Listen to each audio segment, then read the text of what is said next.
नमस्कार, एसटिभी च्याटमा यहाँलाई हार्दिक स्वागत छ। म प्रकाश गिरी। एसटिभी च्याटको आजको अङ्कमा हामी चर्चा गर्नेछौँ हाम्रो राजनीति। यो असाध्यै असरल परेको छ र यो असरल परेको राजनीतिको मूल कारण चाहिँ के हो? हामीले सोचेका थियौँ संविधान बनेपछि एउटा त्यो राजमार्ग बनेको छ र हामी परक्षितिजसम्म पुग्नेछौँ भनेर। त्यसपछि मुलुकमा समुन्नति नै समुन्नति, प्रगति नै प्रगति। राजनीतिक दलका नेताहरूले पनि भनेका थिए कि अब राजनीतिक सङ्क्रमण सकियो, अब समृद्धि। तर संविधान जारी भएको आज 5 वर्ष र नयाँ सरकार बनेको पनि करिब 3 वर्ष पुग्न लागेको आजको अवस्थामा आइपुग्दाखेरि मानिसहरू त्यो संविधानलाई धारे हात लगाएको देखिन्छ। यत्रो ठुलो जनमत प्राप्त गरेर बनिरहेको सरकारमाथि प्रश्न मात्र होइन कि यस्तो सरकार भन्दा त मिलिजुली सरकार नै ठिक थियो भनेर चाहिँ नि त्यो मिलिजुली सरकारलाई सम्झिरहेको देखिन्छ। जबकि हामी त्यो मिलिजुली सरकारबाट हत्तु भएर एउटा बहुमत त देऊ भनेर यो ठाउँमा आइपुगेका थियौँ। वास्तवमा यो अवस्था किन आइरहेको छ? यो अवस्था कसको कारणले आइरहेको छ? यो अवस्थाले हामीलाई कहाँ पुर्याउँछ? आज हामी यस विषयमा नै बढी चिरफाड गर्नेछौँ। आज हामीसँग कुराकानीको लागि स्टुडियोमा हुनुहुन्छ त्रिभुवन विश्वविद्यालयका सहप्राध्यापक राजनीतिशास्त्री दीपक गजरेल। तपाईँलाई स्वागत छ। धन्यवाद प्रकाशजी। कुराको सुरुवात चाहिँ नि यो हाम्रो अहिलेको असरल परेको राजनीतिबाटै प्रारम्भ गरौँ। हामीले धेरैचोटि चर्चा गरेका छौँ कि योभन्दा अगाडिको बसाइमा पनि तपाईँसँग कुराकानी गरेको थिएँ मैले कि यो मिलिजुली सरकार अल्पमतको सरकार भन्दा बहुमतको सरकार हुन्छ भन्ने त्यही बेला एउटा त्यो न्यारेटिभ्स बनाइएको थियो।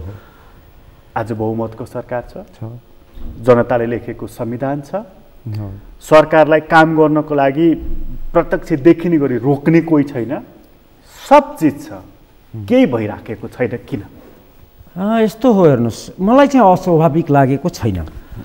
अस्वाभाविक किन लागेको छैन भने प्रश्न मिलिजुली सरकार वा अल्पमतको सरकार वा बहुमतको वा 2/3 त्यो होइन। मैले देखेको चाहिँ अब we should agree to disagree भन्ने गर्छु म। किन होइन भने काम गर्नेको लागि उही खाने मुखलाई जुङ्गाले छेल्दैन भन्ने हाम्रो उखान छ नि, हाम्रा पुर्खाले बनाएको उखान। ठ्याक्कै त्यही लागु हुन्छ यहाँ पनि। काम गर्न चाहने राष्ट्रहित र बृहत्तर हित, नागरिक के भन्छन्, बहुसङ्ख्यक नागरिकको बृहत्तर हित गर्न चाहनेको लागि केहीले पनि रोक्दैन। हेर्नुहोस्, नियत ठिक हुनुपर्छ। यदि नियत ठिक छ भने तपाईँलाई अल्पमतले पनि काम गर्न सक्छ। हाम्रो इतिहास छ, हाम्रो देशमा इतिहास छ। निर्वाचित प्रधानमन्त्रीले अथवा भनौँ निर्वाचित बहुमत प्राप्त सरकारले पनि राम्रो काम नगरेको इतिहास छ, अहिले पनि भोग्दैछौँ हामी। अल्पमत नभए पनि केही काम राम्रो गरेको इतिहास पनि हामीका छ। तपाईँ संसारका अरू देशहरूमा हेर्नुभयो भने पनि त्यही हो। नियत राम्रो छ भने भनेको गर्न चाहँदा अल्पमतको सरकारले पनि काम गर्न सक्छ। त्यसमध्येको एउटा राम्रो उदाहरण बताइदिनुहोस् त मलाई। कुनै पार्टीसँग नजोड्नु होला। मैले एउटा देखेको चाहिँ सायद 50 सालमा हो, एउटा कानुन बनेको थियो नेपालमा। त्यसले महिला अधिकारवादीहरूलाई सायद सम्झना होला अझ बढी। नेपालमा यो महिलाको लागि आरक्षण पहिलोपटक गरिएको थियो। गाउँ विकास समितिको प्रत्येक वडामा कम्तीमा 1 जना महिला हुनै पर्ने एउटा व्यवस्था गरेको थियो त्यो बेला। मलाई लाग्छ 48 वा 49 मा बनेको थियो त्यो कानुन। त्यो कानुनले एकैचोटि लाखौँ महिलालाई त्यो घरभित्रबाट चुलो चम्काबाट एकैचोटि राजनीतिमा होम दिएको थियो। हेर्नुहोस्, अल्पमतको सरकार थियो त्यो। त्यसले बनाएको कानुनले एकैचोटि लाखौँ महिलालाई सडकमा ल्याइदिए। सडकमा भनेको अल्पत्र पारेको होइन, राजनीतिको मूलधारमा धकेलिदिएको थियो, घरभित्रबाट निकालेर। त्यतिखेर कस्तो समेत समाचार आएको थियो भने खास गरेर पश्चिम नेपालमा, सुदूरपश्चिमतिरको कतिपय गाविसको कतिपय वडामा पार्टीहरूले उम्मेदवार बनाउने महिला नै पाएनन्। त्यो उम्मेदवार बनाउन मिल्ने खालको मान्छे पनि भेटिएन। त्यस्तो स्थिति थियो। भनेको एउटा नीतिले त्यसो गर्यो परिवर्तन। त्यो सरकारमा भएको कसले गर्यो? उनीहरू जानुहुन्, तर त्यो सरकारले गरेको हो नि त। उसले सुरु गरेर लग्यो, अल्पमतले त्यो कानुन संसदबाट पारित गरेर गर्यो। एकैचोटि लाखौँ महिलालाई तपाईँको एउटा वडामा एकजना जाने बित्तिकै कतिवटा पार्टी छन् त्यतिजना हुने भए, त्यसको प्रतिस्पर्धी हुने भए, कमिटी हुने भयो, लाखौँ मान्छेलाई सडकमा ल्याइदियो एकैचोटि राजनीतिक मूलधारमा। र त्यही बेला सडकमा आएका महिला, घरबाट बाहिर निस्केर बाहिर आएकाहरू एकैचोटि अहिले धेरैजना केन्द्रीय राजनीतिमा छन्। मैले एउटा सानो उदाहरण दिएको, चाह्यो भने गर्न सकिन्छ भनेर। एउटा पोलिसी त्यसले दूरगामी असर पार्छ। तपाईँको विश्वको इतिहासमा हेर्नुभयो भने नियत भएका शासकहरूले धेरै काम गरेका छन्। जस्तै अहिले हामी हेर्छौँ नि, एउटा सानो उदाहरण म चीनलाई दिन्छु। विकासको लागि प्रजातन्त्र चाहिन्छ भन्छौँ हामी, भनेको जनताको शासन चाहिन्छ। जनताले जे मन लाग्यो त्यो भन्न सक्नु पर्यो, जे मन लाग्यो त्यो गर्न सक्नु पर्यो, अधिकारका कुरा गर्छौँ हामी। चीनमा त एकदलीय शासन प्रणाली छ व्यवहारमा। अब सिद्धान्तको कुरा गर्नुभयो भने त्यहाँको संविधान पढ्नुभयो भने फेरि तपाईँ कन्फ्युज हुनुहुन्छ, त्यता नजानुहोस्। हामी सबैलाई थाहा छ त्यहाँको अधिनायकवाद भन्छौँ हामी, उनीहरूको घोषित नीति हो सर्वहारा वर्गको अधिनायक तन्त्र। त्यसले के पनि गर्दैन भन्छ नि, हामी अधिकार छैनस् के छैन। तर चीन कहाँ थियो? 1949मा माओले क्रान्ति गर्ने बेलामा अफिमचीको देश थियो। आज चीन कहाँ छ? कसले पुर्यायो? मानव अधिकार र जनताको बोल्न पाउने अधिकारले पुर्यायो कि त्यहाँको शासकहरूको सही नियतले पुर्यायो? उदाहरणको लागि कुन वादले शासन गर्दैछ महत्त्वपूर्ण त्यो होइन, त्यो वादलाई सञ्चालन गर्ने त्यो के भन्छ सञ्चालकहरूको नियत के छ? राष्ट्रलाई केन्द्रमा राखेर राष्ट्रको हितमा काम गर्छु, दूरगामी रूपमा राम्रा काम गर्छु भनेर नियत राख्यो भने गर्न सकिन्छ। हाम्राहरूको समस्या के भयो भने नियत ठिक भएन। हेर्नुहोस् मैले देखिरहेको नेपालको केन्द्रीय राजनीतिमा मात्रै होइन, हेर्नुहोस् अहिले त 3टा तह छ सरकारको, केन्द्र छ, प्रदेश छ र स्थानीय तह।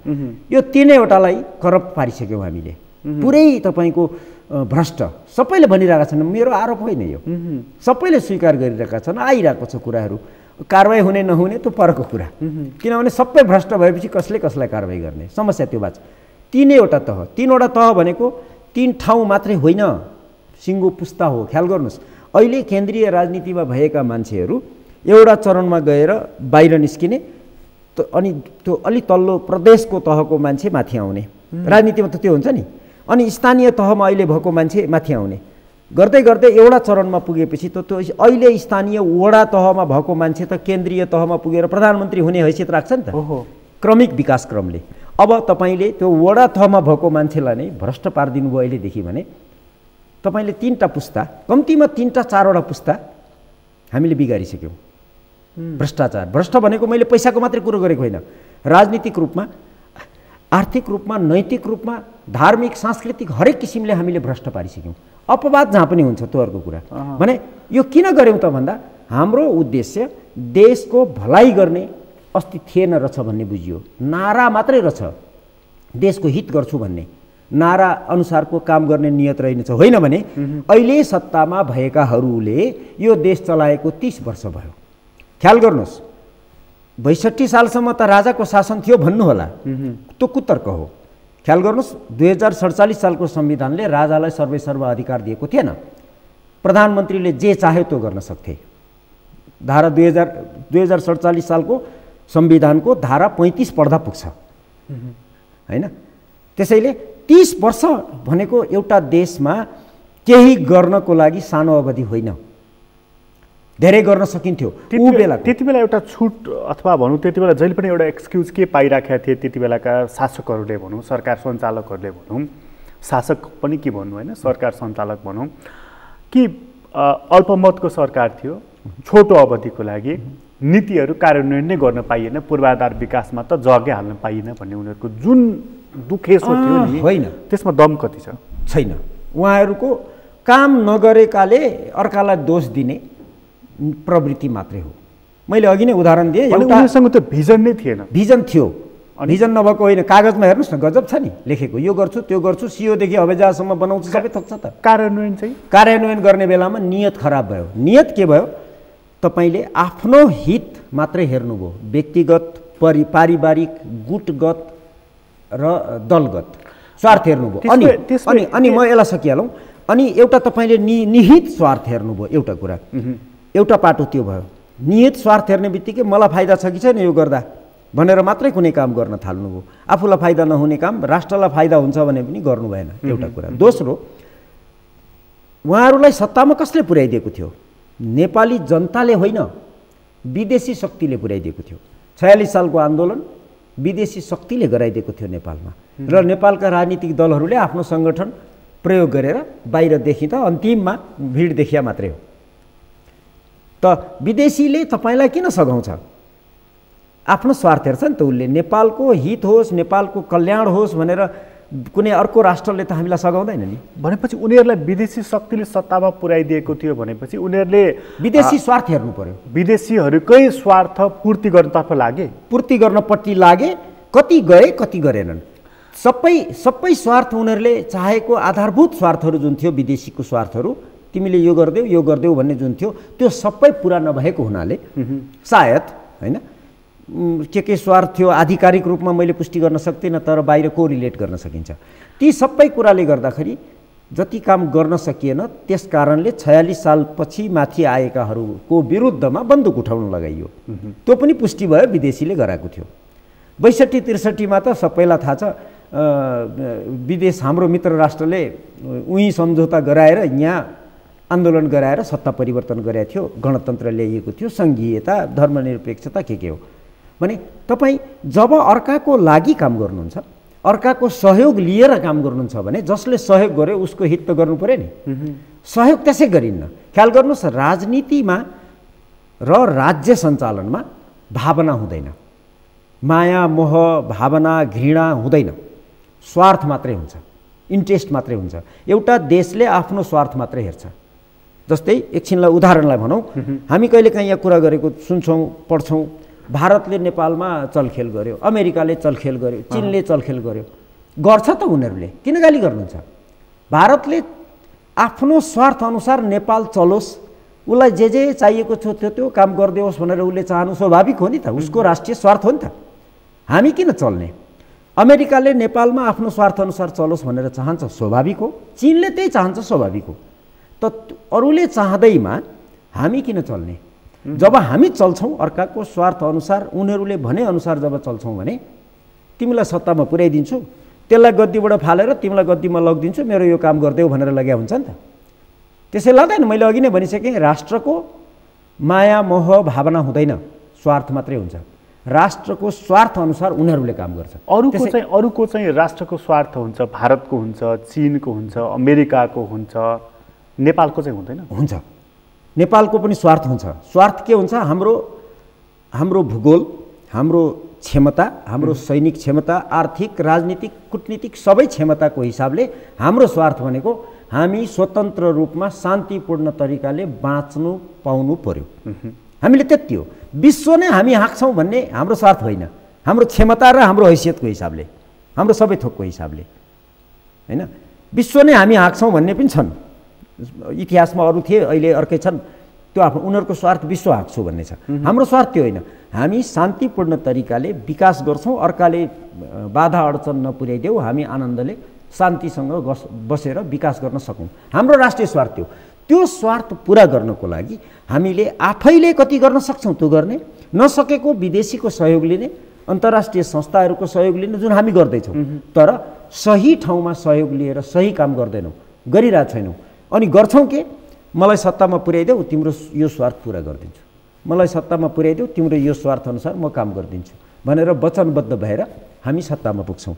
अनि बाध्य हुन्छौँ हामी उसले अर्काले हराएको काम। तर हिजो अल्पमतको सरकार हुँदाखेरि त तपाईँले भन्नुभएको यो एउटा उदाहरण, यो कुराहरू हुन्छ होला।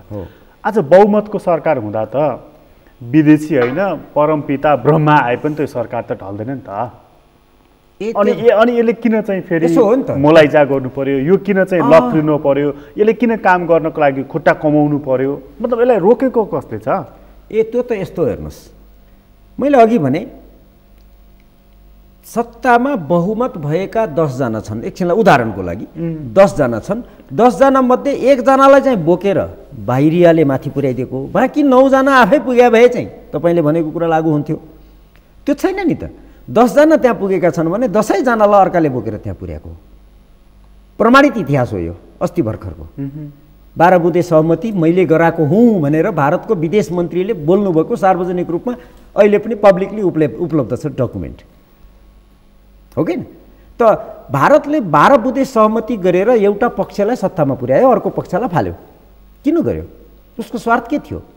सबै कुरा त बाहिर आएको छैन त। सबै कुरा आउँदैन पनि। राष्ट्रिय स्वार्थ भनेको बाहिर देखिने एउटा हुन्छ औपचारिक, नदेखिने महत्त्वपूर्ण हुन्छ, जुन तल हुन्छ, त्यो कहिले पनि देखिन्न, बाहिर भनिन्न कहिले पनि। त्यो राष्ट्रिय स्वार्थहरू के थिए? उसले चाहेको काम तिमीहरूलाई सत्तामा पुर्याएपछि तिमीहरूले यो गरिदिनुपर्छ भनेर के वचन गराएको थियो। त्यो वचन गरेर आउनेहरू नै अहिले बहुमतमा हुनुहुन्छ। त्यसो भए गर्दाखेरि तपाईँ बहुमत हुनुहोस् कि अल्पमत हुनुहोस्, तपाईँ के पनि गर्न सक्नुहुन्न। एकचोटि चाहिँ प्रचण्डलाई सत्ताबाट हटाइसकेपछि माधव नेपालको सरकार जुन बनेको थियो त्यसलाई तत्कालीन माओवादीले कठपुतली सरकार भनेको थियो नि, होइन? सडकभरि नारा लगाएको थियो नि कठपुतली सरकार। होइन, साँचो अन्तै रहेछ पनि भन्नुभएको थियो उहाँहरूले, है? यो देशको साँचो अन्तै छ पनि भन्नुभएको थियो प्रधानमन्त्रीले। एकजना प्रधानमन्त्री हो, साँचो कसलाई लगेर विदेशमा दियो? बाबुराम भट्टराई, होइन? त यो पनि कठपुतली नै पऱ्यो त्यसो भएदेखि हो। तर भोट हाल्ने तपाईँ, भोट हाल्ने म, जित्ने हामीले हाम्रै मान्छेलाई जिताएको, हाम्रै पार्टीलाई जिताएको, उहाँहरू अहिले सिंहदरबारमा हुनुहुन्छ, बालोटारमा हामीले नै खुन पसिनाले बगाएको बनाएको क्वार्टर छ, त्यहाँ बसिराख्नु भएको छ। विदेशीको के भूमिका? विदेशी मैले अघि नै भने आम नागरिक 3 करोड मान्छेले शासन गर्ने होइन। डेमोक्रेसीमा हामी लोकतन्त्र भन्ने गरेका छौँ, अङ्ग्रेजीको डेमोक्रेसी, नेपालीमा प्रजातन्त्र, लोकतन्त्र। अब लोकतन्त्र हिन्दीबाट हामी कहाँ ल्यायौँ, प्रयोग गऱ्यौँ, आफ्नो ठाउँमा छ। प्रजातन्त्र भन्दा त्यो राजाको गन्ध आउँछ जस्ता व्याख्याहरू भए, त्यतापट्टि हामी नजाउँ, भाषाशास्त्रीलाई छोडिदिउँ। तपाईँ सुरुदेखि नै जब तपाईँले अर्काको हितमा काम गर्न थाल्नुहुन्छ र सत्तामा जाने बेलामा के हुन्छ? 3 करोड नागरिकले शासन गर्दैन नेपालका। कसले गर्छ त भन्दा 3 करोड नागरिकले रुचाएको मानिस। रुचाएको कसरी छानिन्छ? चुनावबाट। अब तपाईँले कसलाई छान्नुभयो? त्यही मान्छेहरू, ती दलहरू, त्यो सिद्धान्तहरू जसलाई विदेशीले बोकेर त्यहाँ पुर्याएको छ। अब निर्णय त त्यो नेतृत्वले गर्छ नि त। हामीले सांसद छान्यौँ, सांसदले चाहिँ नि प्रधानमन्त्री छाने, राष्ट्रपति छाने। कुरो त्यही हो। घुमाइ फिराइकन तपाईँको 200-400 मान्छेले शासन गर्छ, 3 करोडले गर्दैन। तिमीहरूले मलाई शासन गर्ने अधिकार दिएका छौ, त्यसैले मलाई जे मन लाग्छ त्यो गर्छु। त्यसमै हामी कहाँ बहुमत होइन, सुपर बहुमत भए पनि काम केही भयो, सर्वसम्मत भए पनि केही हुन्न। यो नियत कायम रहेसम्म हामी त त्यो काकाकुल भइराखेका थियौँ नि त, एउटा बहुमतको सरकार त देऊ भनेर। भ्रम थियो, मलाई चाहिँ थाहा थियो उही बेला यो भ्रम हो भनेर। भनेको छु, मैले लेखेको छु, केही फरक पर्दैन भन्ने कुरामा फरक पर्दैन हुनुहुन्थ्यो। म पहिले पनि प्रश्न थिएँ, लेखेको छु, पब्लिक डोमेनमा छ, बोलेको छु, अहिले पनि भन्दैछु, फेरि पनि आशा छैन। तर एउटा अलिकति क्षीण आशा म चाहिँ के देख्छु भने, क्षीण किन भने सम्भावना अत्यन्त कम छ, लगभग छैन भन्दा हुन्छ। सबैले आजसम्म 30 वर्षमा मात्रै होइन, 60-70 वर्षमा राष्ट्र विरुद्ध अर्काको आदेशमा के गल्ती कामहरू गरियो भनेर स्वीकार गरेर सजाय भोग्नु पर्यो र सुध्रिन्छु भन्नु पर्यो। त्यो भनेको 62 सालमा बानेश्वरको चोकमा उभिएर अबदेखि हामी सुध्रिन्छौँ भनेर त्यो नाटक गरे जस्तो गरेर होइन। त्यसबेदेखि यो 12 बुँदेबाट प्रारम्भ भएको यात्रा अब यो थाक्यो। त्यो सुरुमै गलत थियो।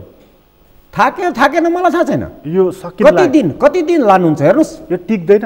जस्तै अहिले तपाईँले जुन प्रश्न गर्नुभयो नि, यो टिक्दैन, यो बदनाम भयो, नागरिकले विश्वास गर्न छोडे, यसले काम गर्न सकेन, जुन प्रश्नहरू तपाईँ गरिरहनु भएको छ नि, यो प्रश्न गर्ने वातावरण अथवा परिस्थिति किन आयो भन्दा यो शासन सञ्चालन, मैले सरकारको मात्रै कुरा गरिरहेको छुइनँ, सिङ्गो प्रणालीको सङ्घीयता भएन, धर्मनिरपेक्ष, एक प्रकारको असन्तुष्टि छ नि। सरकारले राम्रो काम गरिरहेछ, देश गजब चलेको छ, कसैले भनेको छैन। यो दोष चाहिँ नै एकै मिनट रोक्यो तपाईँलाई मैले, यो दोष चाहिँ प्रणालीको दोष हो कि यो सञ्चालकहरूको दोष हो? त्यो त यसो हो, तपाईँलाई अलिकति त्यसलाई पहिले क्लियर गरिहालौँ।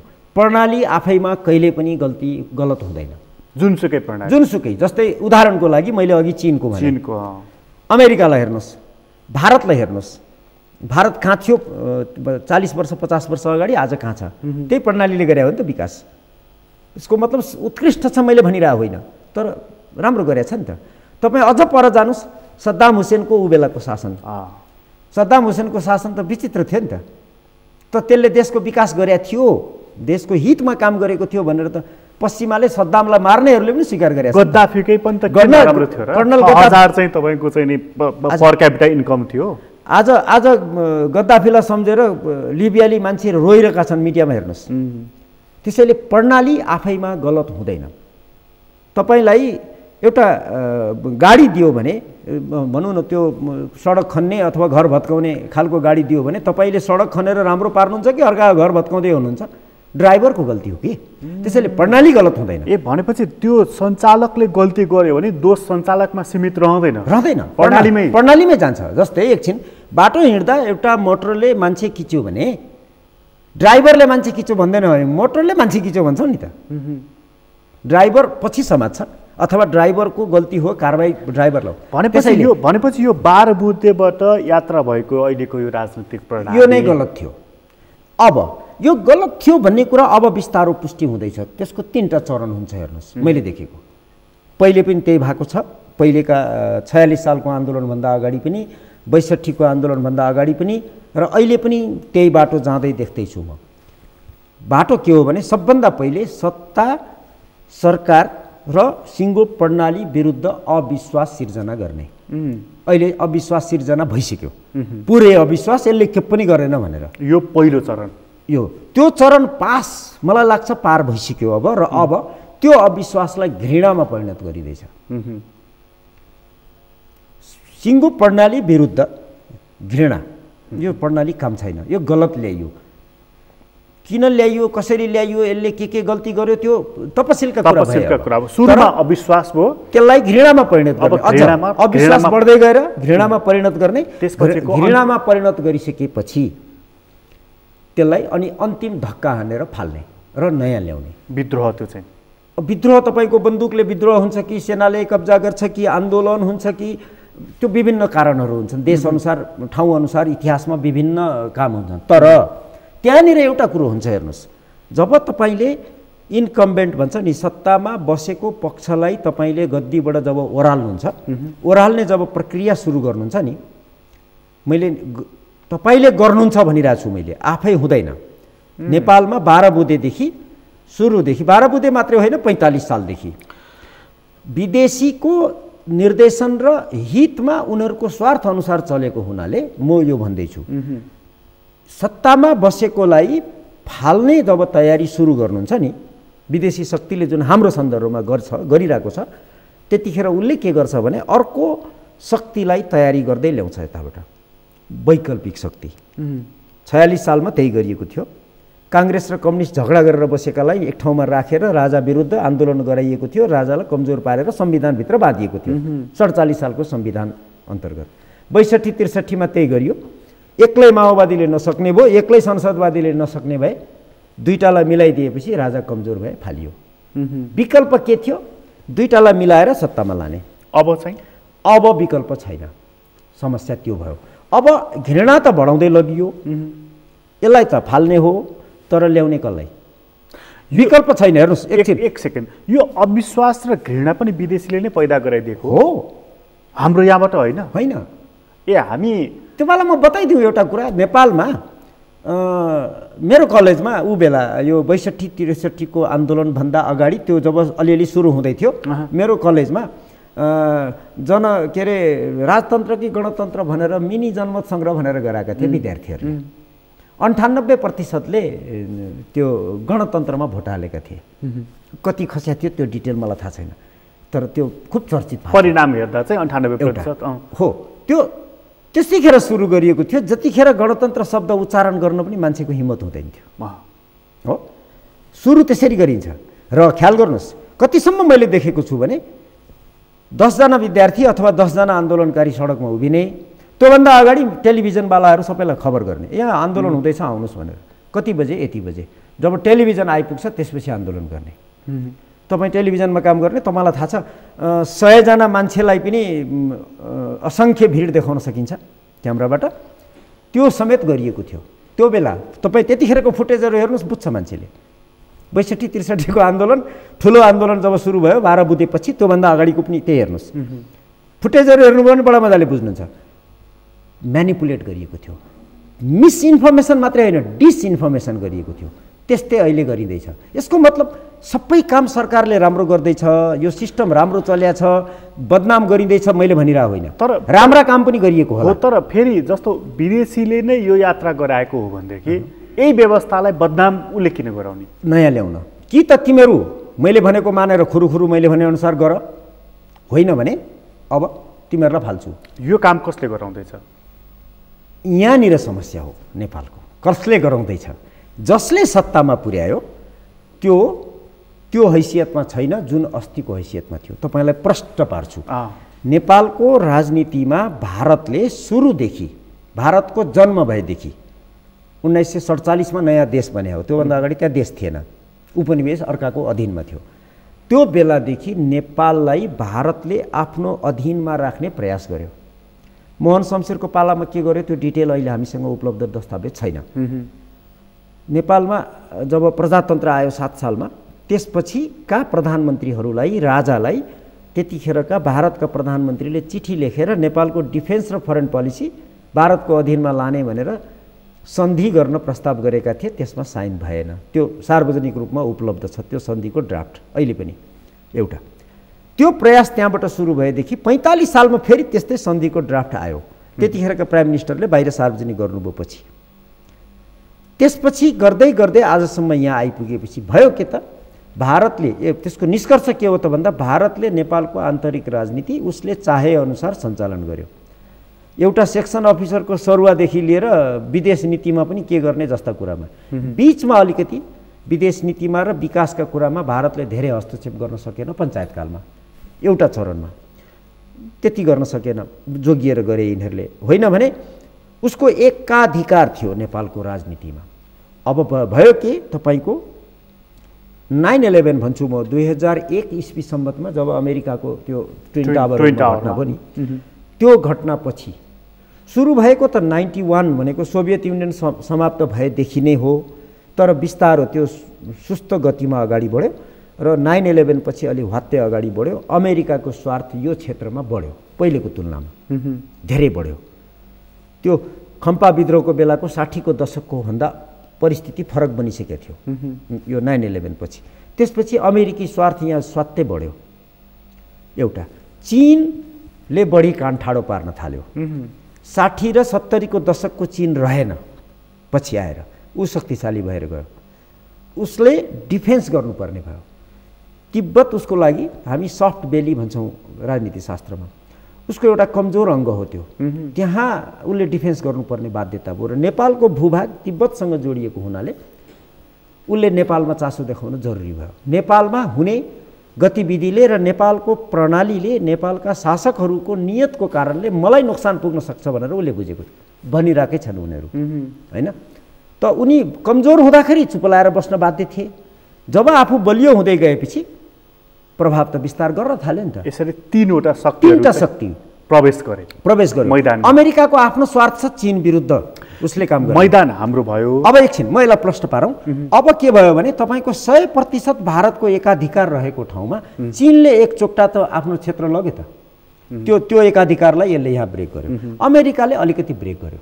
भनेको चीन र अमेरिका यस्ता शक्ति हुन् जसले भारतलाई चलमल गर्न दिँदैनन् हतपत्त। अबको समस्या के भयो, एउटाले बोकेर सत्तामा पुर्याइदियो, अब अर्काको उसले भनेको अनुसार काम गर्नुहोस्, ऊ पनि रिसाउँछ, अर्को पनि रिसाउँछ। तर अस्ति भारत र अमेरिकाको बिचमा जुन बेका सम्झौता गरे उनीहरूले र चीनको बढ्दो प्रभावलाई हामी रोक्नेछौँ भनेर त्यहाँको अमेरिकाको रक्षा मन्त्रीले बोलेर जुन गए, यहाँनिर अब अमेरिका र भारतको स्वार्थ मिलेको देखियो नि त चीनलाई रोक्ने हदसम्म, होइन? एउटा कुरो त्यो एक्ज्याक्टली त्यो चाहिँ हो। भारत र अमेरिकाको स्वार्थ मिल्ने बित्तिकै नोक्सान हामीलाई हुन्छ चीनलाई रोक्ने कुरामा, है। अरू कुराका अतिरिक्त अरू कुरा छोडिदिउँ। चीनको विस्तार र प्रभावलाई रोक्ने उद्देश्यको लागि भारत र अमेरिकाको स्वार्थ जब एउटै हुन्छ त्यतिखेर के हुन्छ, अमेरिकाले भारतलाई प्रयोग गरेर नेपालमा खुराफाती गराउने काम गर्छ। एउटा भारत आफैले नेपालको भूमिबाट चीनको विरुद्ध खुराफातीको काम गराउँछ। तपाईँले प्रमाण हेर्नुहोस्, नेपालका सांसद दलाई लामालाई दर्शन भेट गर्न गएको इतिहास बिर्सिनु भएको छैन। काठमाडौँबाट बस रिजर्भ गरेर तातोपानी गएर चीन सरकारको मुर्दाबादको नारा लागेको बिर्स्या छैन हामीले। नेपालबाट अनुमति लिएर सगरमाथाको बेस क्याम्पमा गएर फ्री टिबेटको नारा लाएर झन्डा देखाउने बिर्स्या छैन। त्यो सबै भोलि अब आन्तरिक रूपमा के हुन्छ, काठमाडौँमा तपाईँको दलाई लामाका समर्थकले आत्मदाह गर्ने प्रयास जस्ता, यो भनेको सानो कुरा होइन। अब भारतले पनि नेपालमै बसेर गराउने, अमेरिकाले पनि भारत मार्फत नेपालभित्रै बसेर खुराफाती गराउने भनेपछि हामी के हुने भयौँ त? हामी त तपाईँको एउटा के भन्छ कुस्तीको अखडा बन्ने भयौँ नि त, शक्तिशालीको। तर ख्याल गर्नुहोस्, अमेरिका र भारतको स्वार्थ चीन विरुद्ध मात्रै हो एउटा मिल्ने, बाँकी मिल्दैन। उनीहरूको अलग अलग छ, त्यहाँनिर उनीहरूको अलग अलग छ। एउटा बिन्दुमा गएर उनीहरूको फरक हुन्छ। यहाँनिर अलिकति फरक यो पनि पर्छ कि जस्तो अहिले अमेरिकाको राष्ट्रपति नयाँ जो बाइडेन जुन जितेर आएका छन्, उनले चाहिँ अब पोलिसीलाई पनि हामी पुरानै ठाउँमा ल्याउँछौँ। र हिजो मात्र उनले भन्दै थिए कि मैले जब मित्र राष्ट्रहरूसँग अन्तर्राष्ट्रिय नेताहरूसँग कुरा गरेको छु तब हामी ब्याक टु नर्मलमा फर्किँदैछौँ है भनेर मैले सन्देश दिएको छु भनेर उनले भनेका छन्। भनेको ओबामाको पालाको जुन पोलिसी थियो उनीहरूको त्यहाँ फर्किने जस्तो उनले सङ्केत गरेका छन्। ट्रम्पलाई उनीहरू बिर्सन खोजिरहेका छन्। यसले अलिकति हामीलाई अलिकति सहज बनाउँछ कि? यसो हुन्छ, हेर्नुहोस्, त्यो मैले प्रायः भन्ने गर्छु, तपाईँले कसैसँग कुरा गर्नुभयो भने तपाईँको आयु कम छ भन्यो भने तपाईँलाई रिस उठ्दैन। तपाईँ छिटो मर्नुहुन्छ भन्यो भने अनौठो लाग्छ, अलि नमिठो लाग्छ। तर अर्थ त एउटै हो नि, त्यति मात्रै फरक हो। हेर्नुहोस्, अमेरिकाको फरेन पोलिसी, उनीहरूको फरेन पोलिसी भनेको चाहिँ फेरि बृहत हुन्छ। उनीहरूको फरेन पोलिसी भन्ने बित्तिकै तपाईँको अन्तर्राष्ट्रिय सुरक्षा हुन्छ। अमेरिकाले विश्वव्यापी रूपमा सुरक्षा प्रदान गरिरहेछ। अमेरिकाले सुरक्षा दिएको छ है भनेको कारणले कतिपय ठाउँमा युद्ध भएको छैन। ख्याल गर्नुहोस्, अमेरिका इन्भल्भ भएको ठाउँमा बाहेक कहीँ पनि युद्ध हुँदैन। ख्याल गर्नुहोस्, किन हुँदैन भन्दा उसको एलाइजलाई उसले सुरक्षा दिइरहेको छ संसारभरि। त्यसपछि इन्टरनेसनल सी लेन भन्छ नि, अन्तर्राष्ट्रिय व्यापार अमेरिकाको कारणले हुँदैछ। आज अमेरिकाले, यो बुझ्न अलिकति टाइम लाग्छ तर म छोटकरी मात्रै भन्छु, बुझ्नेलाई मात्रै काम लाग्छ। इन्टरनेसनल सी लेनको सुरक्षा मैले आजबाट दिन छोडेँ है भनेर अमेरिकाले आज घोषणा गर्यो भने 1 महिनाभित्र पृथ्वीको सम्पूर्ण व्यापार ठप्प हुन्छ। त्यति मात्रै बुझौँ, डिटेलमा नजाउँ। उसले सुरक्षा गरेको छ, अरू कसैको तागत छैन त्यो गर्ने। यो सुरु गरेको थियो उसले दोस्रो विश्वयुद्धपछि। दोस्रो विश्वयुद्ध सकिनुभन्दा अगाडि नै सुरु भएको थियो, ब्रेटन वुड्स भन्छौँ हामी, त्यहाँबाट सुरु गरेको थियो। र ख्याल गर्नुहोस्, म अलिकति टुङ्गाउँछु, ब्रिटन वुड्स उसले जुन सुरु गरेको थियो सोभियत युनियनलाई ध्यानमा राखेर। सोभियत युनियन कोल्याप्स भएपछि अमेरिकाले बिस्तारो ब्रिटन वुड्सबाट पछाडि फर्किँदैछ। हेर्नुहोस्, स्लो मोसनमा एकैचोटि एब्रप्टली फर्क्यो भने त पृथ्वी तहस नहस हुन्छ। उसलाई थाहा छ, उनीहरूले भनिरहेका छन्। अमेरिका ब्रिटन वुड्सबाट आजको भोलि यदि पुरै म छोडेँ भनेर जुन दिन भन्छ त्यो दिन पृथ्वी तहस नहस हुन्छ। थाहा छ उनीहरूलाई, संसारका सबैलाई थाहा छ, अध्ययन गर्नेलाई, सबै देशका शासकलाई थाहा छ। त्यसैले ऊ एब्रप्टली भ्याट्टै एकैचोटि फर्किँदैन, किन उसलाई पनि नोक्सान हुन्छ। त्यसले गर्दा ऊ बिस्तारो पछाडि फर्किँदैछ। त्यो स्थितिमा अमेरिकाको पोलिसी 1990 को दशकबाट जे सुरु भएको थियो, बाल्कनाइजेसनबाट जुन सुरु गरेको थियो क्लिन्टनले, त्यो बेलादेखि बिस्तारो स्लो मोसनमा उनीहरू ब्रिटन वुड्सबाट फर्किने क्रममा छन्। र त्यो क्रम जारी छ र ट्रम्पले पनि त्यसलाई डेभिएट गरेका छैनन्। अमेरिका जहाँ जाँदै थियो त्यहीँ जाँदैछ।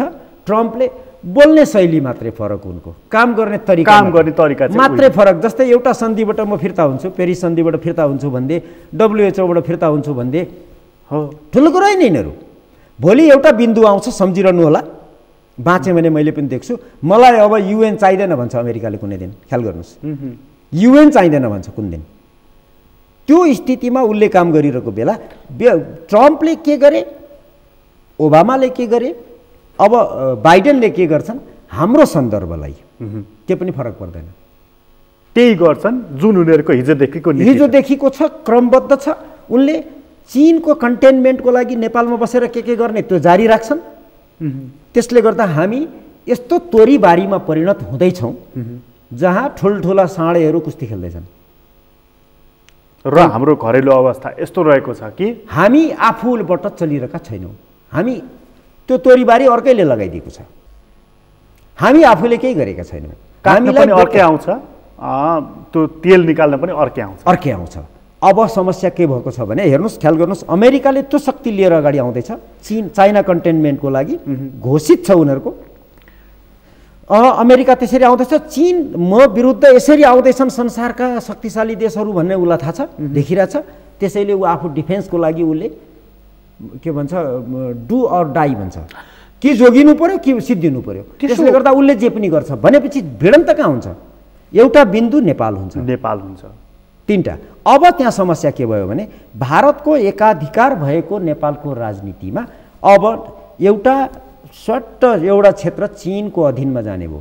चीनकोलाई तपाईँले बाइपास गर्न सक्नुहुन्न, अमेरिकालाई बाइपास गर्न सक्नुहुन्न भनेपछि भारतले अमेरिका र चीनलाई पेलेर बाइपास गरेर जान सक्ने हैसियतमा भारत अहिले छैन। आज चाहिँ भारतको प्रभाव चाहिँ जस्तो अलि अगाडि देखियो, खास गरी नाकाबन्दी देखिएको, ऊ अलिकति डिफेन्सिभतिर अवस्थामा रहेको थियो। तर अस्ति सामन्त गोयल आए, त्यसपछि उनको सेनाध्यक्ष आए, अब करिब 15-20 दिनपछि विदेश सचिव आउँदैछन् भनेर चर्चाहरू भइसकेको छ। ऊ क्रमशः आफ्नो विस्तारमा क्षमता पूर्ण रूपमा विस्तार गर्दैछ। फेरि एक किसिमले हेर्दा हो, उसले आफ्नो प्रभाव विस्तार नेपालमा गर्न खोज्दैछ, चीन र अमेरिकाको प्रभावलाई कम गर्दै। उसले त्यो एउटा एङ्गलबाट हेर्दा त्यो देखिन्छ। तर म त्यसलाई फरक ढङ्गले हेर्दैछु। म कसरी हेर्दैछु भने म नेपालमा कमजोर भएँ। भारतीयहरूले आफै बोल्दैछन् त, अहिले लेखिरहेछन्, भनिरहेका छन् नेपालको राजनीतिमा भारत कमजोर हुँदै गयो भनिरहेछन् त उनीहरू। 4-5-6 वर्षदेखि उनीहरू चाहिँ हामी फेलियर भए पनि भनिरहेका छन्। त उनीहरूले हामी फेलियर किन भयौँ, कहाँनिर त्रुटि भयो, कहाँनिर अब के गर्नुपर्छ, मलाई लाग्छ भारतीयहरू यतिखेर अनुसन्धानमा छन्, अध्ययन गर्दैछन्। तर अध्ययन दुईटा तरिकाले हुनुपर्ने, एउटा राजनीतिक रूपमा गर्नुपर्ने, नेतृत्व वर्गले, प्रधानमन्त्री मन्त्री यो तहबाट, त्यो नभएर अहिले गरिएको के छ, इन्टेलिजेन्सबाट काम गराइँदैछ भारतमा। के कारण के त म बताउँदैछु। एउटा इन्टेलिजेन्सबाट काम गराउँदैछ, त्यसपछि त्यो सेना आएर गएको भनेको त मलाई ठुलो कुरो लाग्दैन। त्यो भनेको एउटा ड्यू प्रोसेस हो, हाम्रो लामो अवधिदेखि एउटा औपचारिकता हो, हामीले मानार्थ पदवी दिने, यो ठुलो कुरो होइन, एउटा कुरो। तर त्यहाँ ख्याल गर्नुहोस्, भारतको सेनाध्यक्ष नेपालमा आएर जाँदा नेपालको सेनाध्यक्ष र के अरे नेपालको सेना र भारतको सेनाले बोलेका कुराहरू यसो मिडियामा हेर्नुभयो भने कूटनीतिक रूपमा दुईटाको एक अर्काप्रतिको विश्वास व्यक्त गरेका छन्।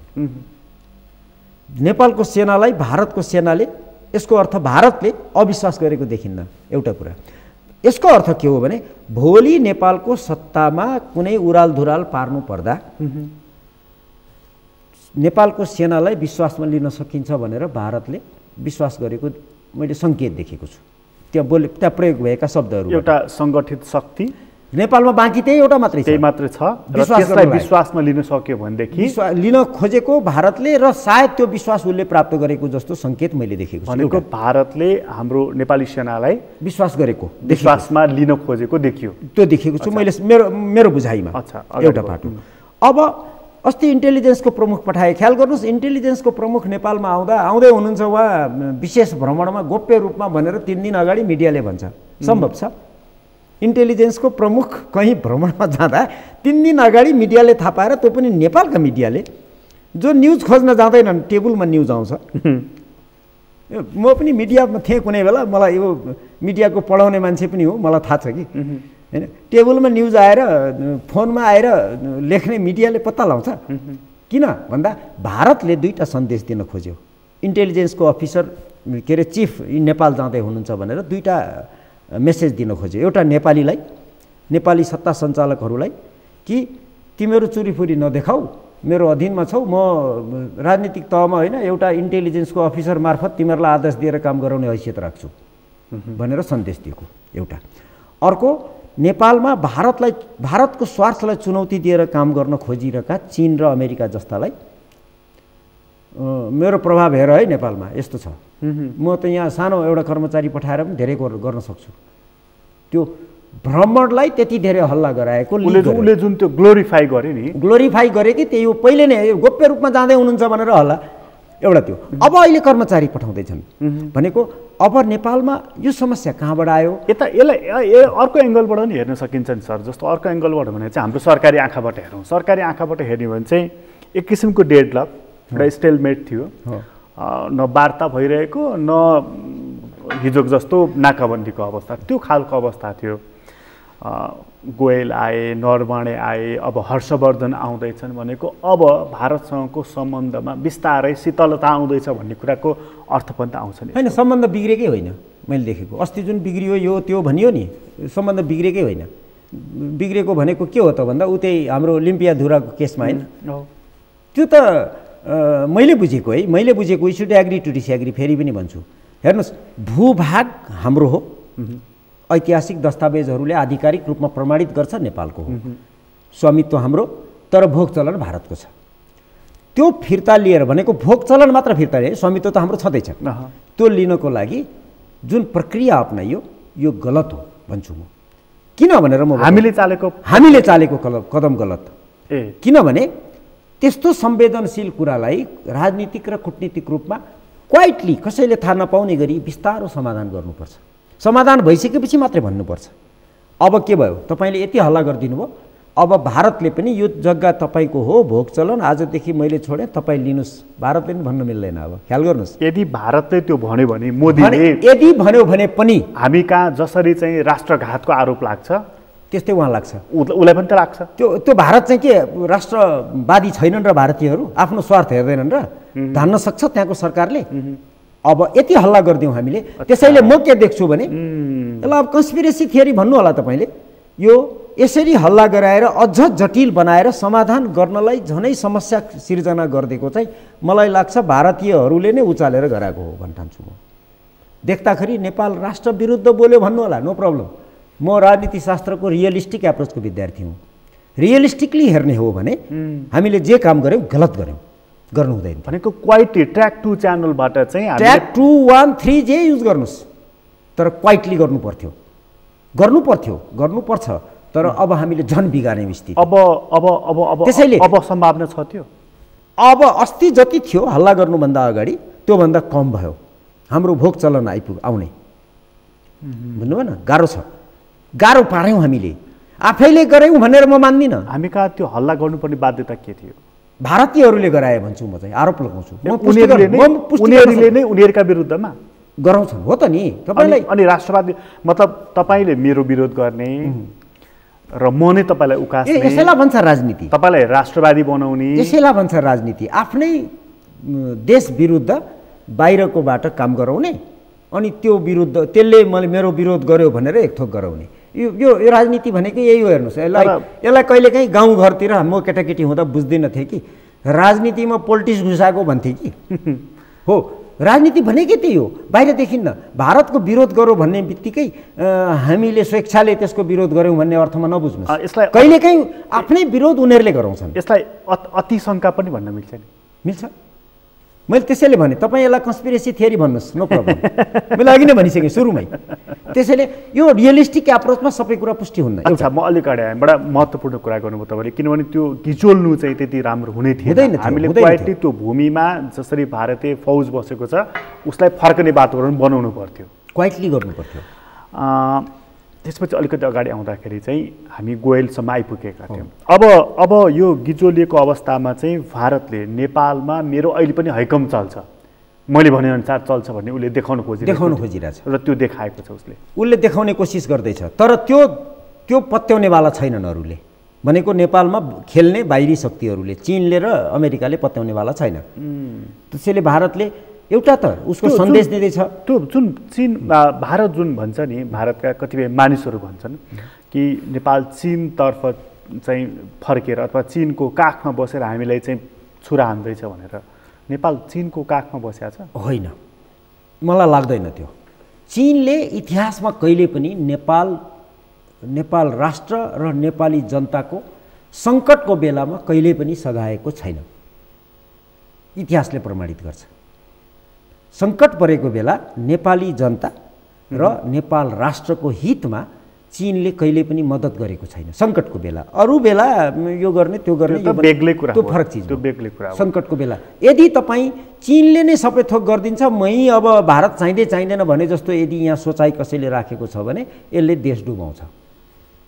एउटा। त्यो 5 बुँदे व्यापार तथा पारवन सम्झौता गरेपछि त त्यो त्यस्तो हो, समुद्रसँगको एक्सेस हाम्रो भयो। अब चीन मार्फत गरेर देखाइदिनुहोस्। तपाईँको डेटाले भन्छ, म इकोनोमिस्ट होइन, तर इकोनोमिस्टहरूले लेखेको पढेको छु थोरै एउटा डेटा।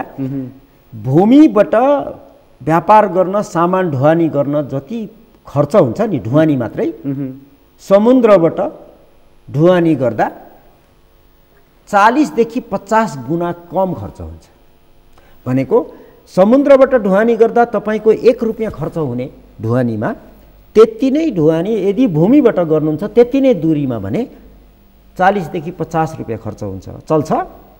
तपाईँले 3000 किलोमिटर 4000 किलोमिटरबाट चीनको बन्दरगाहबाट युज गरेर नेपाल चलाउँछु भन्नुहुन्छ, यो तपाईँले सत्तामा बस्नेले जनतालाई उल्लु बनाउने मात्रै हो, यो सम्भव छैन। अर्को एउटा महत्त्वपूर्ण कुरा चाहिँ तपाईँसँग मलाई जान्न मन लागेको छ, जस्तो चाहिँ हामीले अन्तर्राष्ट्रिय परिप्रेक्ष्यदेखि हाम्रो परिप्रेक्ष्यको सन्दर्भको पनि कुरा गरिरहेका छौँ। कतिपय मानिसहरू अघि तपाईँले जुन 12 बुँदे यात्राको कुरा गरिदिनुहुन्छ नि, म त्यसलाई अघिको प्रश्नलाई यहाँ ल्याएर टुङ्गाउन चाहन्छु। त्यो यात्रा चाहिँ सङ्कटमा पर्यो भनेर त तपाईँले अघि भनिहाल्नुभयो। सङ्कटमा छ, तर त्यो सङ्कटमा अर्को समस्या देखेको छु। 2007 सालदेखि अहिलेसम्म सत्तामा बसेकोले आफ्नो इच्छा अनुसार नचल्दा त्यसलाई फाल्ने, त्यो फाल्ने क्रममा अर्को तयार थियो, विकल्प सडकमा विकल्प थियो, त्यसलाई सट्ट उठाएर लगिदियो। यसपटक जस्तै राणा शासनको विरुद्धमा राजा र दलहरूलाई मिलाएर बाहिर तयारी गरिएको थियो, उसलाई फाल्ने बित्तिकै आफू सत्तामा जाने अर्को तयार थियो। 46 सालमा त्यसै गरी तयार थियो, दलहरू थिए, काङ्ग्रेस र कम्युनिस्ट थिए, राजालाई कमजोर पारिदिए, माथि गयो। 62-63 त्यस्तै थियो, ब्यालेट र बुलेट सँगै थियो, एउटा सडकमा तयार भएको थियो, त्यसलाई जुरुक्क उठाएर सत्तामा राखिदियो, राजालाई फालिदियो। अब विकल्प छैन, अबको समस्या त्यो हो, विकल्प राज संस्था होइन एउटा। अब यसलाई यिनीहरूलाई फालिदिएर फेरि राज संस्थालाई ल्याउँछु भन्ने विकल्पमा यदि भारत जान्छ भने त्यो भारतलाई पनि आत्मघाती हुन्छ। ल मैले देखेको चाहिँ यदि राजा माने भारतको आदेशमा भने ती अर्को राष्ट्रघाती हुनेछन् भन्ने छु म। यदि भारतको आदेशमा यी राजनीतिक दलहरूलाई फालेर राजा यदि गद्दीमा जान्छन्, फेरि राजा हुन्छन् भने राष्ट्रघात हुन्छ। भनेको दरबारको पुनर्स्थापनाको सम्भावना तपाईँ अहिलेलाई देख्दिनँ, विकल्प होइन अहिलेको समस्या, भारतको समस्या विकल्प राज संस्था होइन। राजनीतिक दलहरू कोही पनि बाँकी छैनन्, बन्दुक बोकेर सडकमा के अरे दिल्लीबाट आदेश दिएर वा रोल्पाबाट आदेश दिएर एउटा शक्तिको रूपमा पनि कोही पनि छैन। अब नागरिक समाजको कुरा गर्नु छ भने कहाँ छ नागरिक समाज, कहाँ छ प्रोफेसनलिजम नेपालमा? को छैनन् पार्टीका मान्छे, नागरिक समाज पनि यो दल र त्यो दल हैन। तपाईको के अरे प्रगतिशील स्वतन्त्र बुद्धिजीवी भने जस्तो प्रयोग हुन्छ, प्रजातन्त्रवादी स्वतन्त्र बुद्धिजीवी भनेको सबैतिर तपाईको एउटा न अर्को पार्टीको कार्यकर्ताहरू छन्, सदस्यता लिएको छ कि छैन आफ्नो ठाउँमा छ, तर काम त्यसरी गरेका छन्। त्यसैले सत्ताबाट कसैलाई फाल्नु अगाडि अर्को तयारी गर्नुपर्छ। मलाई लाग्छ त्यो तयारीको क्रममा भारत अहिले अध्ययनको क्रममा छ। अब विकल्प के अहिलेको यो दौडधुप सामन्तदेखि सम्मको प्रशासनिक हिसाबले उनीहरू काम गर्दैछन्। अघि तपाईँ जुन अध्ययन गर्दैछ भनेर जुन भन्नु त्यही लाग्छ मलाई। ऊ अध्ययन के गर्दैछ भने नेपालमा अहिलेको व्यवस्थाको अथवा अहिलेका पार्टीहरूको विकल्प के खोज्दैछ, तयारी गर्ने कोसिस गर्दै, खोज्दै मात्रै होइन तयारी गर्ने। तपाईँले हेर्दाखेरि चाहिँ तपाईँले देखेको नजिकको सम्भावना के हो? अराजकता मैले देखेको, अहिले के पनि हुन्न, विकल्प के पनि छैन अहिलेलाई मैले देखेको। अराजकतामा यो देशलाई जाग्दिन्छन्, किनभने भारतले गर्न सक्ने कुरो धेरै छैन। जस्तै एकछिनलाई मानिलिउँ राज संस्थालाई विकल्पको रूपमा लान थाल्यो भने, लाने कोसिस गर्यो भने राज संस्था जान्छ भन्ने मलाई लाग्दैन। मेरो पर्सपेक्टिभ, उनले के गर्छन् आफ्नो ठाउँमा, यदि गयो भने राष्ट्रघात हुनेछ मैले भनिसकेँ। म नागरिकको रूपमा हेर्दा, राजनीति शास्त्रको विद्यार्थीको हिसाबले यदि गइहाल्यो भने तिनी पनि धान्न सक्दैनन् यो देशलाई। कतिपयले चाहिँ सेनालाई पनि विकल्प मानिरहेका, सेना नेपालको भू राजनीतिले सेनाले सत्ता लिएर जाने मलाई सम्भावना लाग्दैन, नेपालको भू राजनीतिले दिँदैन एउटा।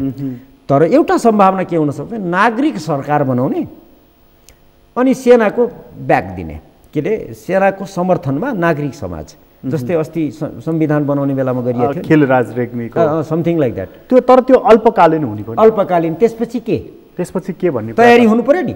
त्यो तयारी कसरी गर्ने सायद विभिन्न तरिकाले प्रयास भइरहेको छ दिल्लीका शासकहरूबाट मलाई लाग्छ। भारत त्यसको अध्ययनमा देखिन्छ, तर त्यहाँ ख्याल गर्नु पर्यो, त्यो उसले खोजिरहेको विकल्प चीनको हितमा हुन्छ कि हुँदैन? बेजिङ मूर्ख छैन, उसको पनि कान ठाडो छ, उसले पनि हेरिरहेको हुन्छ। ऊ हिजोको चीन होइन, ऊ हिजोको साइलेन्ट डिप्लोमेसी भनेर बेजिङमै चुपो लाएर चिसोमा होइन। चीन त अहिले तपाईँको घोषित रूपमा वुल्फ वारियर डिप्लोमेसी भन्न थाल्यौँ हामीले।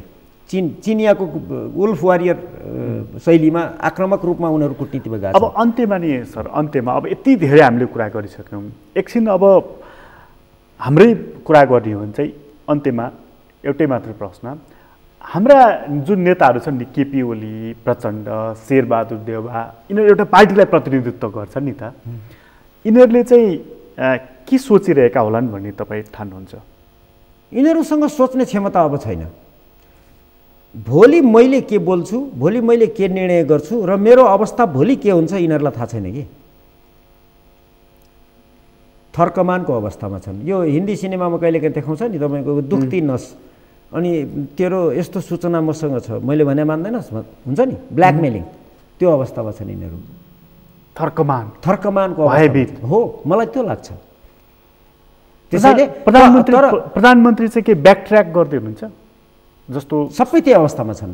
प्रधानमन्त्रीलाई चाहिँ एउटा हुनसक्छ, उहाँको स्वास्थ्य, उमेर त नभनौँ, स्वास्थ्यको कारणले मरे पनि मरौँला भन्ने चाहिँ होला, तर सक्नुहुन्न उहाँले गर्दा। तर स्वास्थ्य पनि उहाँ स्वयंको कुरा अनुसार त अब जुङ्गा पनि कालो पलाउन थाल्यो भन्ने थाल्यो भनेपछि त म हृष्टपुष्ट छु, स्वस्थ छु भन्ने अभिव्यक्ति हो, त्यस्तै दिन्छ नि त। तर सक्नुहुन्न गर्न। म मरे पनि मरौँ, जेसुकै होस् भनेर पनि गर्न सक्ने अवस्थामा छैन, किनभने एउटा मात्रै छैन हालिमुहाली गर्ने, धेरैवटा शक्तिहरू छन्। भनेको उहाँको हातमा पनि, कसैको हातमा के पनि छैन, बिग्रेको त्यतिले हो। होइन के गर्न सक्नुहुन्छ उहाँहरू? त्यसपछि के पनि गर्न सक्नुहुन्न। अहिले जे छ देश, साधन स्रोत लिनुहोस्, खानुहोस्, लुट्नुहोस्। मैले अघि नै भने सुरुमा तिनटै तहमा भ्रष्टाचार गरिसक्यो, सबै तहलाई भ्रष्ट पारिसक्यो। मैले फेरि राजनीतिको मात्रै कुरा गर्दिनँ, सिङ्गो समाज भ्रष्ट छ। तपाईँले अघि भनिहाल्नु, आर्थिक, सामाजिक, सांस्कृतिक। तपाईँको प्राध्यापकले पढाउँदैन, विद्यार्थी पढ्दैन, वकिलले फटाइ गर्छ, व्यापारीले मिसावट गर्छ। को चाहिँ पेसागत मान्छे इमान्दार छ? किसानले पानीमा दुध मिसाउँछ, दुधमा पानी होइन भनेको सम्पूर्ण समाजलाई हामीले भ्रष्ट पारेछौँ। के गर्न सक्नुहुन्छ? यही भ्रष्ट सबै भएको ठाउँमा मिल्ने खाने त्यति मात्रै, जबसम्म सकिन्छ त्यति मात्रै प्रयास उहाँहरूको। मलाई लाग्दैन यसको मतलब आजको भोलि नै केही भइहाल्छ, मैले भनिरहेको होइन, समय लाग्छ, किनभने सुस्त गतिमा अगाडि बढ्दैछ। भनेपछि अहिलेको हाम्रो जुन परिस्थिति छ, अवस्था छ, यहाँ हुने नै यस्तै हो, यस्तै हो अहिलेलाई। तर यसको मतलब वर्षौँ जान्छ, दशकौँ झगडा हुन्छ, लडाइँ हुन्छ, आरोप हुन्छ, प्रत्यारोप हुन्छ, मुठभेड हुन्छ, भ्रष्टाचार हुन्छ र सब मुखदर्शक हुन्छन्। तर हो, र त्यही स्थितिमा एउटा यस्तो बिन्दुमा हामी पुग्छौँ केही महिनामा वा एकाध वर्षमा, जतिखेर तपाईँको ठुलो हिंसामा देश जान सक्छ। कस्तो मलाई थाहा छैन, म मोडुस अपरान्डी जान्दिनँ अहिले। म तपाईँको विभिन्न भेरिएबलहरू हेर्दाखेरि चारैतिरबाट नेपालमा जातीय द्वन्द्व वा राजनीतिक रूपमा हिंसा, तपाईँलाई गाह्रो छैन। हेर्नुहोस्, नेपालमा बन्दुक बोकाएर एउटालाई क्रान्ति सुरु गराइदिनलाई गाह्रो छैन लगानी गरिदिएपछि। अस्ति भएको छ त, होइन? त्यसैले कतिखेर कहाँ लगेर नेपाललाई हिंसामा जाग्छन् र ठुलो आगो बाल्छन् भन्न सकिँदैन। तर यही स्थिति अहिलेलाई रहन्छ, कति जान्छ त्यो भन्न सकिने अवस्था। तर भोलिका दिन सजिलो चाहिँ छ। तर चाँदीको घेरा चाहिँ देखिएको छैन, मैले त देख्दिनँ। बडा नराम्रो ठाउँमा फसाएका छौँ देशलाई हामीले। जोगिन भनेको चाहिँ मैले सुरुमै भने, सबैले आफ्नो गल्ती स्वीकार गरेर सजाय भोग्न तयार हुनु पर्यो। विदेशीले जुन तेरो सूचना भनिदेऊ भनेर जुन ब्ल्याकमेल गरेछ नि, त्यो आफै भनिदिनुहोस् न बरु जनतालाई। तर कसैले नि गर्दैन। म आशावादी छैन भनेको मात्रै, एउटा आदर्शका कुरा मात्रै हो यो। मैले गरेको गल्ती मैले स्वीकार गरिदिएँ भने तपाईँले मलाई क्षमा गर्नुहुन्छ कि भन्ने, त्यो के भन्ने एउटा आदर्श मात्रै। व्यवहारमा त्यो सम्भव देख्थे। हस्, तपाईँलाई विकल्प छैन। हस्, यहाँलाई धेरै धेरै धन्यवाद। आदरणीय दर्शक, तपाईँलाई पनि धन्यवाद। आज हामीले कुराकानी गऱ्यौँ दिपक गजुरेलसँग। उहाँसँगको कुराकानी अहिलेलाई यति नै एसटिभी च्याटबाट। म प्रकाश गिरीलाई बिदा दिनुहोस्। सगरमाथा टेलिभिजन हेर्दै गर्नुहोला। नमस्कार।